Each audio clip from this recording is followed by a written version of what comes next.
ஒரு வேடனுக்கு யானை வளர்க்கறதுனா ரொம்ப ஆசை. அவன் காட்டுல பல இடங்கள்ல குழி வெட்டி அதுக்குள்ள விழற குட்டி யானைகளை பிடிச்சிட்டு வந்துருவான். அதுக்கப்புறம் இரும்பு சங்கிலியில பிணைச்சி அவங்கள பெரிய மரங்கள்ல கட்டி விட்டுருவான்.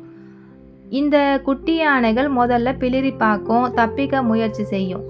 ஆனா காலப்போக்குல அந்த மாதிரி முயற்சிக்கிறதால எந்த பலனும் இல்லை அப்படின்னு நம்பிக்கையை இழந்துரும்.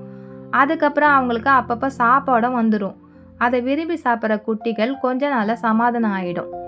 இந்த குட்டி யானைகள் பெருசா வளர்ந்ததுக்கு அப்புறம் இந்த வேடன் அவங்கள சங்கிலியிலிருந்து விடுவிச்சு கயிற்றுல கட்டி விட்டுருவான். யானைகளும் இனி தப்பிச்சு என்னாக போகுது அப்படின்னு அங்கேயே நின்றுடும். ஒரு முறை தன்னோட பையனோட வேட்டைக்கு வர ராஜா குட்டி யானைகள் சங்கிலியிலும் பெரிய யானைகளை கயிற்றிலும் பிணைச்சிருக்கிறத பார்த்து வேடன் கிட்ட கேட்குறாரு, பெரிய யானைகள் கயிற்றை சீக்கிரமா அறுத்துருமே அப்படின்னு. அதுக்கு வேடன் சொல்றான், மன்னா, கயிற்றில் பிணைக்கப்பட்ட இந்த யானைகள் குட்டியா இருக்கும்போது சங்கிலியில தான் பிணைச்சி வச்சிருந்தேன். இப்போ இவங்களுக்கு இந்த இடமே பழகிடுச்சு. பெருசானக்கு அப்புறம் வேற இடத்துக்கு போய் என்ன செய்ய போகிறோன்ற நம்பிக்கையை இழந்துட்டாங்க.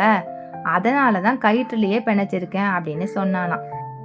இந்த யானைகளை மாதிரி நாம நம்ம நம்பிக்கையை மட்டும் இழந்துடவே கூடாது.